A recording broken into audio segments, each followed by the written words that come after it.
তো হ্যালো বন্ধুরা, মেদিনীপুর গিয়েছিলাম। মেদিনীপুরের এই ব্রিজটা কোথায়, এর কি নাম কেউ জানো তো জানাবে কমেন্টে। দেখে নাও 3 দিন 4 দিনের বৃষ্টিতে কি পরিমাণ জল বাড়েছে, বন্যায় পরিণত হয়েছে। চারিদিকে ঘরবাড়ি প্রায় ডুবু হয়ে যাচ্ছে, রাস্তাঘাটে জলে জলময়। তো মেদিনীপুরে বন্যা দেখে নাও, যতদূর চোখ যায় শুধু জল আর জল। দেখে নাও কি ভয়ঙ্কর, আর কত দ্রুত রেস বইছে দেখে নাও।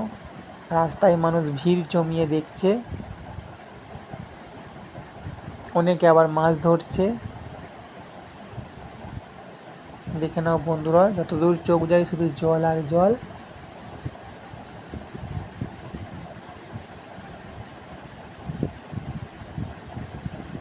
কি ভয়ঙ্কর পরিণতি হয়েছে দেখে নাও।